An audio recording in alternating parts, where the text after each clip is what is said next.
Good afternoon, everybody. You're in the Jasmine Ballroom, and our next talk is Discovering and Exploiting Novel Security Vulnerabilities in Apple ZeroConf with Xiaolong Bai. A couple of quick announcements. If you haven't already, stop by the Business Hall located in Bayside AB. That's down on the first level. A lot of vendors there to check out. The Black Hat Arsenal is on the Palm Foyer on level 3. That's this level, just past the escalators over there. And there'll be a reception there and the Arsenal about 1700. So definitely want to check that out. If you haven't checked out the Black Hat Swag Store and the bookstore, that's on the second level below us. Today's the last day to get your merchandise. And then also there's a Kali Linux lab in Mandalay Bay A. Again, that's on the second level, all the way back, not by this escalator, but back by the other escalator. So you want to check those out. If you haven't already, please put your phone on silent so you won't interrupt our presentation. And with that, I'll hand it over to Xiaolong. Thank you. Hello, everyone. Today we are going to talk about discovering and exploiting novel security vulnerabilities in Apple ZeroConf. This is joint work by Tsinghua University and Indiana University Bloomington. My name is Xiaolong Bai. I'm a PhD student from Tsinghua University and the System Security Lab, Indiana University. This work is led by Lu Yixing and me. Other authors include Nan Zhang, Professor Xiaofeng Wang, Xiaojing Liao, Tongxin Li, and Professor Shiming Hu. Before showing our research, I'd like to introduce who we are. We are from the System Security Lab, Indiana University, Bloomington. We are a group of motivated researchers working on system security. We focus on novel problems in system security, including but not limited to the security of Android, iOS, big data, cloud, and health informatics. On this Black Hat event, we have two talks. Besides our talk, our collaborator Nan Zhang will also give an interesting talk today. We are looking forward to your participation. So let's begin our talk. Our talk is entitled Discovering and Exploiting Novel Security Vulnerabilities in Apple ZeroConf. So today we are going to share some vulnerabilities in Apple systems, including iOS and OS X. But here is the question. What is Apple ZeroConf? ZeroConf is short for Zero Configuration Networking. It is a set of techniques that automatically configure a usable network. With the help of these techniques, there is no need for manual configuration or other specific configuration server. These techniques are designed to reduce users' burden when setting up a new device or using a new service. So when we talk about zero configuration, the first concept I'd like to introduce is Bonjour. Bonjour is a protocol of zero configuration networking over IP. Apple has submitted Bonjour protocol to the IETF. So with Bonjour, Apple wants to provide a capability that with little or no configuration, users can easily add a new device or new service to a local network. And existing devices can automatically find and connect to these newly added devices or services. So with Bonjour, administrators no longer need to assign IP addresses, host names, and service instance names to the services on a local network. And with the help of Bonjour, when users want to use a new service, they simply ask to see what network services are available and choose from the automatically discovered services. In order to better understand what is ZeroConf, let's take a quick look at the traditional network that requires your manual configuration. Traditionally, you cannot connect to your printer without proper configuration. You have to manually configure the IP address, printer name, or DNS records in order to connect. However, in terms of usability, people don't like such manual configuration. We want everything to be automatic. So we have Bonjour now. We want a service to automatically configure itself, and including its IP address, host name and service instance name. Also, we want users to have the ability that they can automatically discover available services in the local network without pre-knowledge of the service instance name, host name, or IP address. So how is Bonjour working? We will take the printer as our first case. We will first show you how Bonjour helps you add a new printer to a local network without your configuration. Say we want to add a new printer to the local network. With Bonjour, the printer starts to configure itself. It will ask a few questions in order to do this self-configuration. First, it will ask that, is anyone using this IP address? If no one replies, then the printer will take this IP address. Next, it will further ask, is anyone using this host name? If no one replies, then the printer will take this host name. And it will take a service instance name in the same way as it takes the IP address and the host name. So this new printer successfully configures itself.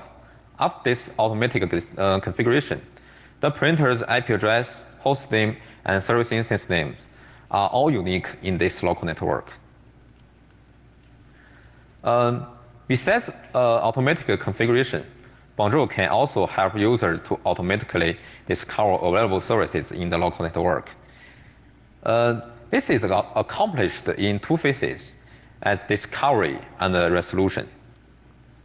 We still take the printer as our case. Let's see how a client can automatically find this newly added printer. When you want to find a printer, the operating system will ask the network, does anyone have a printer service? The printer will answer that I have a printer service and its service instance name is HP service 9V5. This is the discovery phase.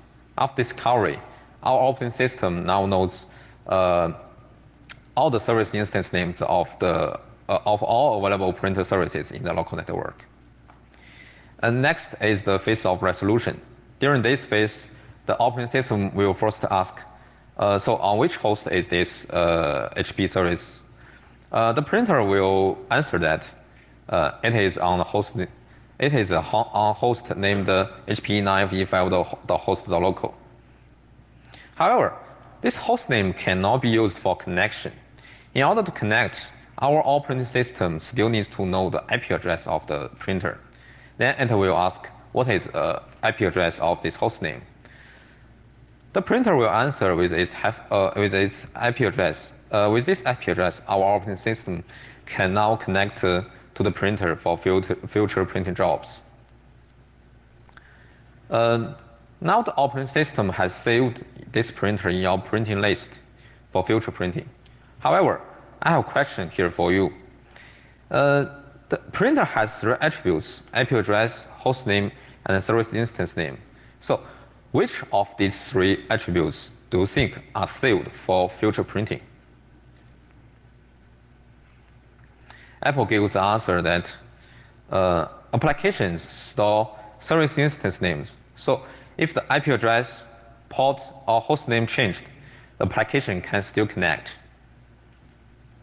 So it is the service instance name that is saved in your printer list for future printing. Next time, when you print to your saved printer, you print to a printer who owns this service name.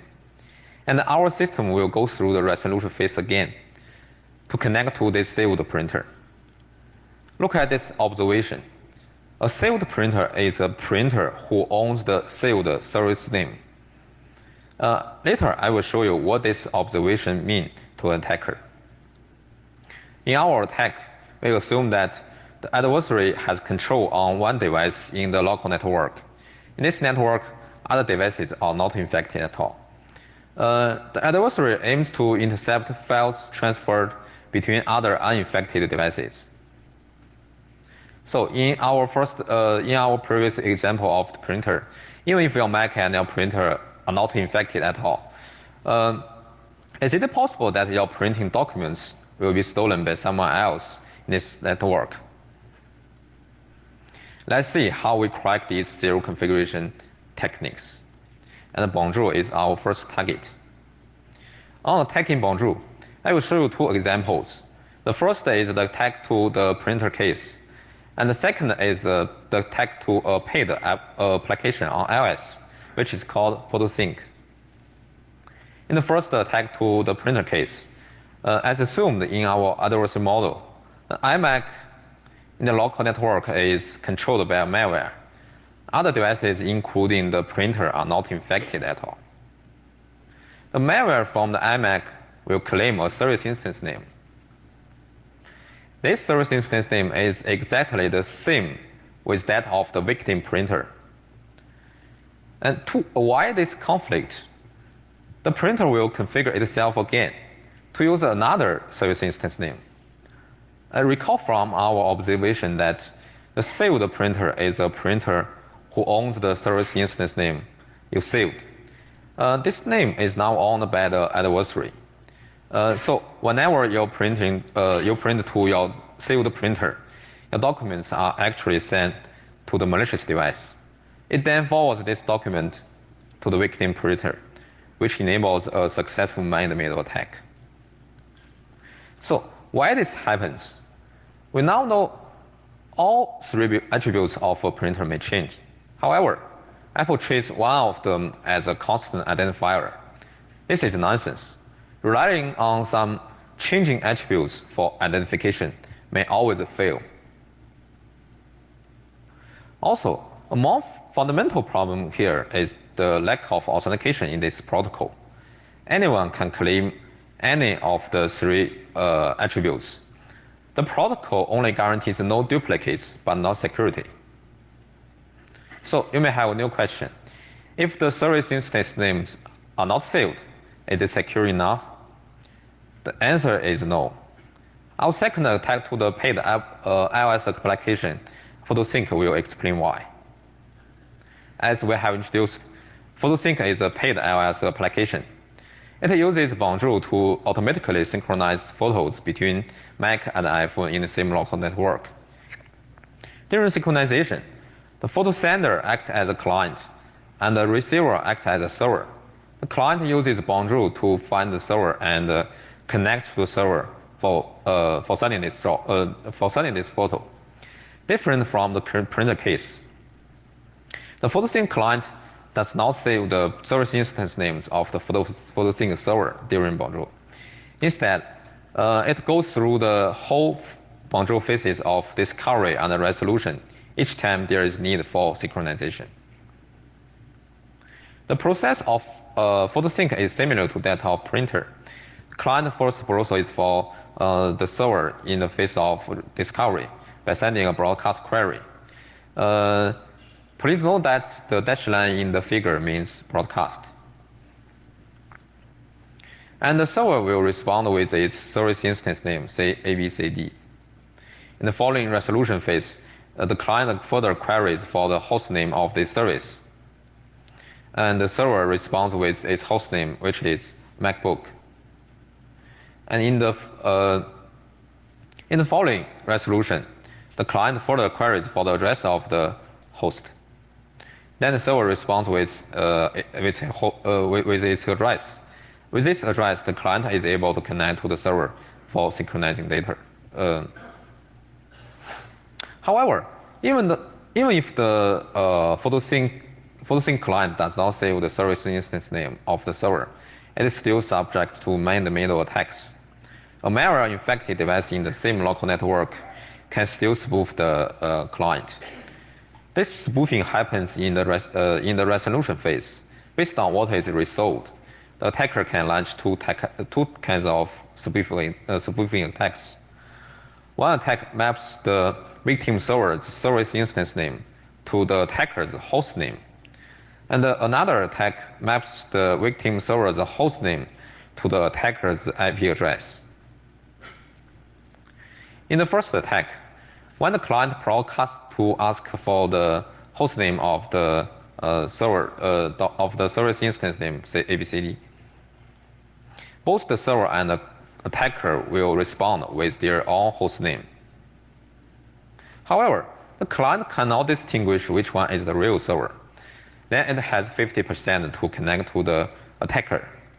And the attacker forwards the connection to the victim server, which enables a successful man-in-the-middle attack. In the second attack, when the client broadcasts to ask for the address of the server's host, both the server and the attacker will respond with their addresses. Also, the client cannot distinguish which one is the real one, and it has a 50% chance to connect to the attacker, and the attacker will forward this connection, which is a man-in-the-middle attack. Here is a demo of our attack to photosync. In this demo, you will see that when two devices use photosync to transfer photo, a malicious device can intercept this photo. On the left side is the victim receiver, and on the right side is the victim sender. And the MacBook in the middle is the attacker.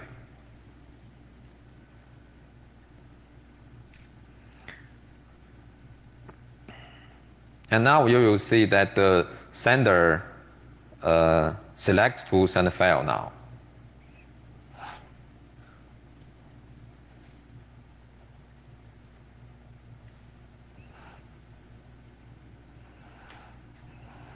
And both the sender and the receiver start to connect to each other.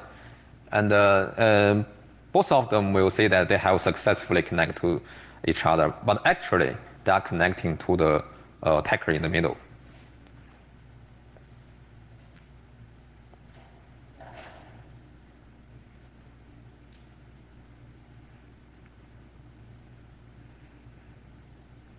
And the receiver now starts to receive the photo.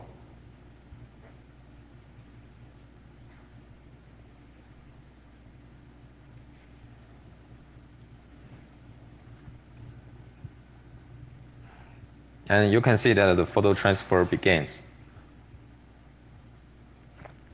You can see that the photo is intercepted by the malicious device, and we show the OS versions in our experiment. And you can see that the MacBook's device name is not seen by both the victims. And we show the iOS versions. You can see that the victim receiver also gets this file, gets this photo, and it is the same photo as the one intercepted by the malicious device. Though we only show two attacks in this module, what we show here is not a application-specific or service-specific problem.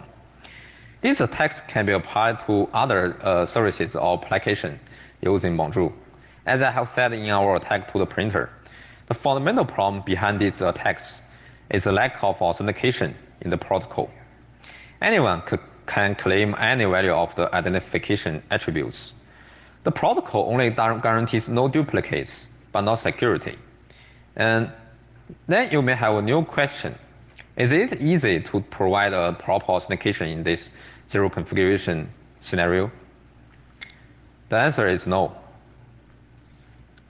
To explain why, let's take a look at our attack to another important and popular Apple service, which is called AirDrop.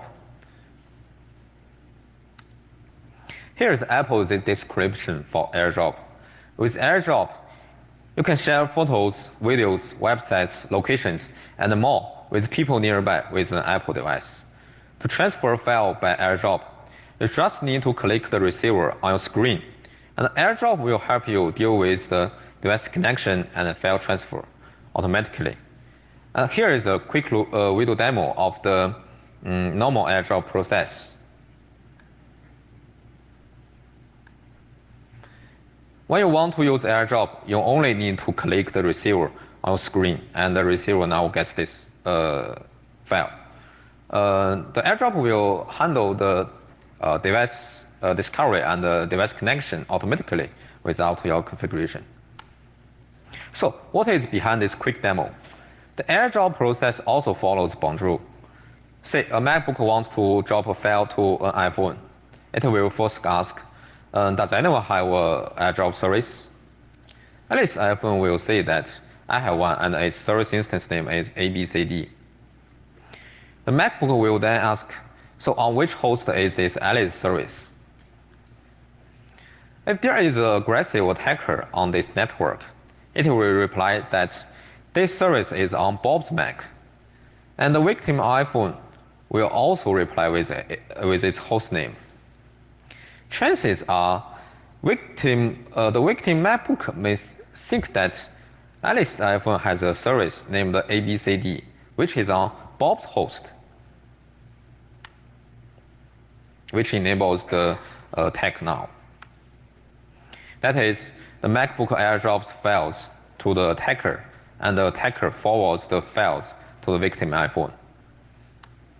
One thing you should know about airdrop is that airdrop sender will establish a TLS connection to a HTTPS server on the receiver's host. Now you may have a new question. Since this airdrop communication is based on TLS, does TLS help to prevent this attack? The answer is no. When you connect to the malicious device Bob using HTTPS, you will find that the malicious device is using a certificate issued to Apple ID.cdef5678. This is a valid certificate issued by Apple. The only problem here is that it is issued to some Apple account, but you have no idea who is the owner of this Apple account. However, even if you are connecting to the right device, you will face the same problem. When you connect to Alice's iPhone, you will find that Alice is using a certificate issued to Apple ID.abcd1234, but you really don't know who is the user behind this Apple ID. So according to Apple's design, the certificate here can hardly be used for authentication. To better understand what's going on here, let's take a look at how a certificate can be used for authentication in traditional HTTPS scenario. When you connect to google.com, your browser will find that the HTTPS server is using a certificate issued to google.com. Your browser will make sure that the domain you want to connect matches the certificate. However, in airdrop, you'll find that even if you are connecting to the right device, the domain will never match the certificate. So in order to make airdrops work, Apple just skips the authentication. So even with TLS, airdrop still cannot provide the proper authentication. The problem is that the certificate in airdrop cannot be used for authentication. In order to authenticate properly, the certificate should really be issued to a user, for example, Alice. But indeed, in airdrop, it is issued to some meaningless random string as Apple ID.abcd1234. So here is the question. What should this certificate be issued to? Since the certificate does not match the domain, can we just issue the certificate to the domain? No. The domain may always change and it cannot represent a user. See, how about we issue the certificate to the user's name? No. The user's name can be duplicated. And can we issue the certificate to the user's social security number? Of course, no. Because social security number for user is too private. So we now know that linking a human to her certificate is complicated. We need to find some identifiable information that is well-known, no privacy, and unique. We believe that this is still an open question, and we made our first attempt to address it, which will be explained later. Here is a demo of our attack to airdrop. In this demo, when two devices use airdrop to transfer file, a malicious device can intercept this file. On the left side is the sender, and on the right side is the victim receiver, and the MacBook in the middle is the attacker. And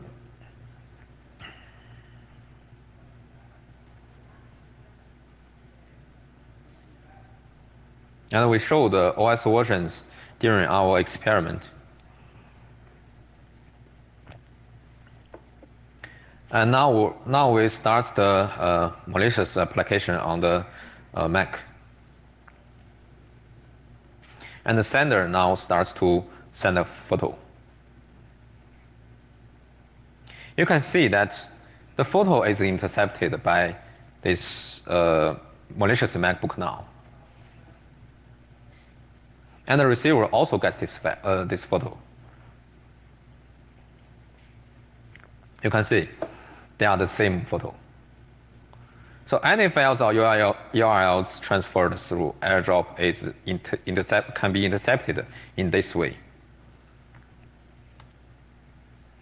When cracking AirDrop, we reverse engineered the AirDrop service daemon, which is shared. Shared is responsible for the whole AirDrop process, including the Bonjour process and the HTTPS connection. One interesting thing we found in AirDrop is that AirDrop does not use the normal Ethernet interface. Instead, it uses a specific Apple private interface, which is called AWS0. By using this AWS0 interface, AirDrop can establish device-to-device direct Wi-Fi link. So in order to have launch a successful attack, we also need to spoof on this interface. Then how can we work on this interface? The answer is in shared daemon. We found that it uses an Apple private socket option. With this option, we can now work on this AWS0 interface. Besides Bonjour and AirDrop, Apple also provides some frameworks to provide the capability to work with zero configuration. Next, let's look into a vulnerable framework, which is called multi-peer connectivity. Multi-peer connectivity is a framework for automatic service discovery. With the help of multi-peer connectivity, nearby devices can discover each other without user's configuration. It can work both on Wi-Fi and Bluetooth channels. It uses an object called PID to identify each application using this framework. PID has a few properties. One public property is called display name, which is customized by users or developers. And another private property called unique ID, which is generated by IMC and transparent to developers.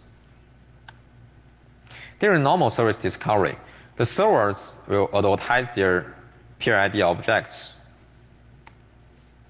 And the client will browse for these advertised PIDs and present these PIDs display names.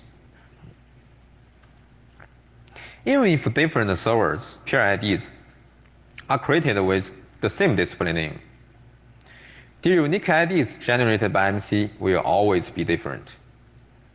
As a result, the client can distinguish them by the unique IDs and show two pairs. However, when an attacker acts as both client and server, it will also browse and acquire the PID object advertised by the victim server. Then it can advertise using exactly the same PID object. However, the victim client cannot distinguish these two pairs because they have the same unique ID. It will consider that the attacker's PID is just an update to the existing one. And it will map the only PID to the attacker's address, which enables a man-in-the-middle attack. Here is our code to attack applications using multi-peer connectivity. We first start a browser looking for available advertisers. Once we find an advertiser, using once we found the advertiser in this callback method, we start a new advertiser using exactly the same PID object and other advertised information. But if application do not use PID for identification, will they be secure? The answer is no. To understand why, let's take a look at another application which uses multi-peer connectivity framework but does not rely on PID for identification. Our target application is a very popular instant messaging software in China, which is named QQ. According to Wikipedia, QQ has more than 800 million active accounts now. QQ on iOS provides an interesting functionality, which is called face-to-face transfer. With this functionality, users can transfer files between nearby devices without need to connect to remote QQ servers.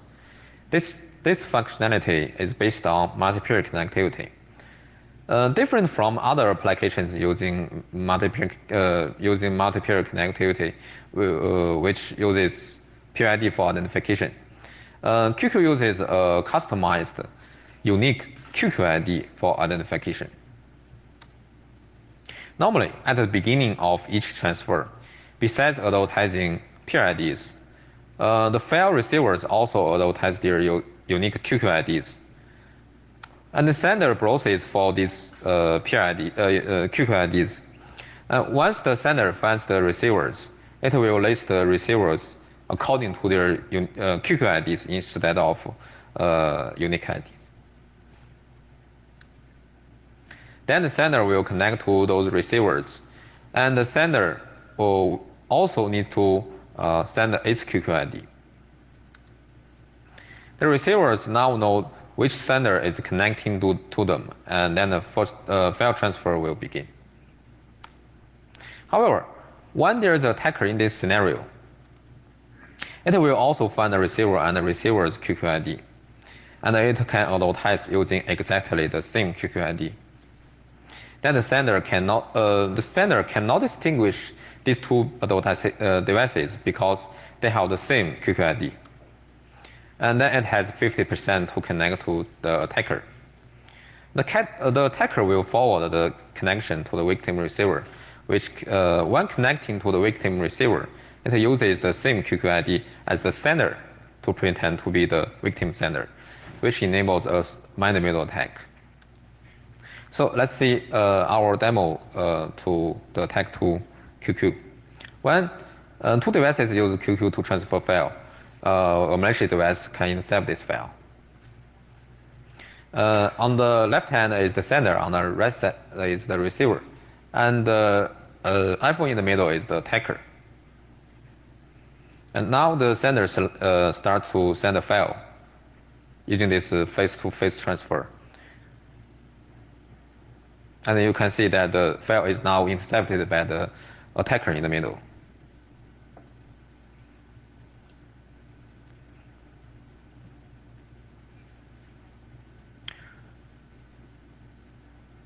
And we will try again to see whether it is.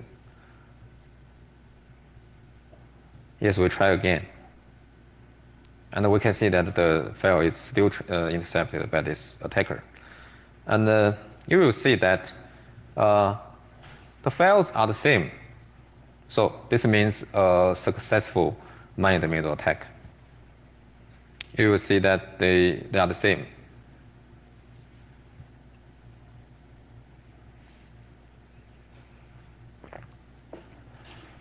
We show the QQ versions in our experiment and the OS versions.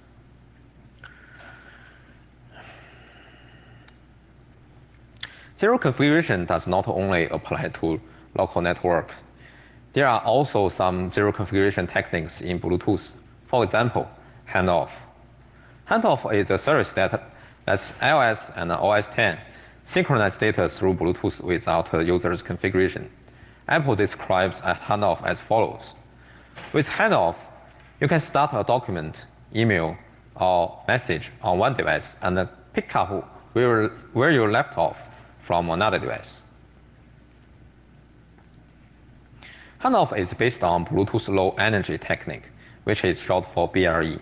It employs the out-of-band pairing method of BLE to pair two devices. Different from traditional Bluetooth classics, this pairing method does not require you to enter pin code or do some other manual configuration work. The secrets for pairing in this method are changed through other channels instead of Bluetooth channel. And this pairing method also provides a secure connection between the paired devices, which prevents the man-in-the-middle attacks. Normally, when the iPhone and the Mac are logged in with the same iCloud account, Handoff will establish a Bluetooth channel between these two devices automatically by this out-of-band method. The handoff service on these two devices will use this Bluetooth channel to synchronize data. Though this secured Bluetooth channel prevents man-in-the-middle attacks, we still find a critical vulnerability. That is, the Bluetooth channel does not provide application-level authentication. As a result, any advertised Bluetooth service on the iPhone is completely exposed to any app on the Mac.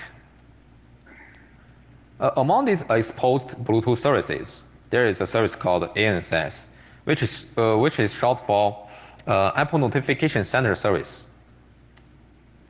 ANSS is designed for Bluetooth devices to access notifications on iOS devices. With the help of ANSS, you can now read your iPhone notification on your smartwatch. So just as I have said, because there is no application-level authentication on this Bluetooth channel, this ANSS service is also exposed to any app on the Mac.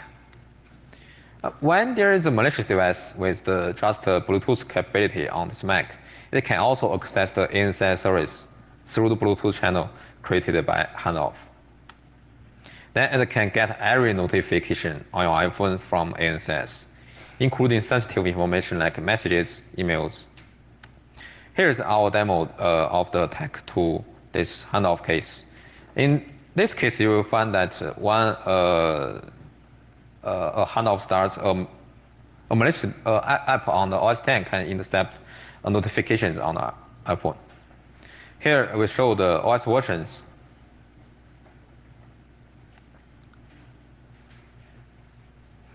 And you can see that the two devices are now logged in with the same iCloud account. And we will start handoff. We will enable handoff on the iPhone, and we now start the malicious app on the OS X. And when a handoff starts, there is a message coming, you can see that the malicious app on the MacBook can also steal this notification. You can see that this is just the same notification. That's our attack. In summary, we presented several attacks on zero configuration channels, including Bonjour, AirDrop, Handoff, and multi-peer connectivity. All these vulnerabilities were reported to vendors, and most of them have been acknowledged by the vendors. To understand the impact of the security risks in Apple zero configuration techniques, we performed a measurement study. We analyzed the 61 popular Mac and iOS applications designed to operate without configuration.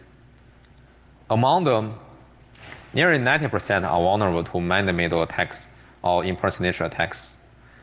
The measurement result is shown in this table. For example, in the Bonjour channel, we sampled 22 applications, and among them, 18 are vulnerable. By exploiting these vulnerabilities, the attacker can steal sensitive information like files transferred, documents printed, or instant messaging. So we need to think about how to protect these zero configuration techniques.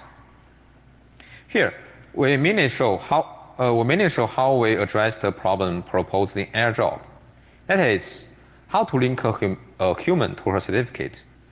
As explained in airdrop, we need to find some identifiable but non-sensitive information from the user, which also needs to be well known to her contacts. Our solution is called SPACY, which uses the user's web biometrics to tag her certificate to her identity. In our solution, we first compute the hash value of the user's certificate. Then we take the NK most significant bits and then partition them into K segments. Each segment is then transferred to a rare but pronounceable word. At last, we let the user speak out these words, and in this way, we link the user to her certificate. So we conducted a human subject study, which shows that our solution is well received by users and effective to use. So in conclusion, our research shows that Apple zero configuration techniques are not secure at all. This usability-oriented design of zero configuration totally affects its security design. However, addressing such security risks is non-trivial due to the challenge in binding a human to her certificate. We proposed a voice biometrics-based approach called SPACY, which uses the user's voice biometrics to tag her certificate. So that's all. Thank you.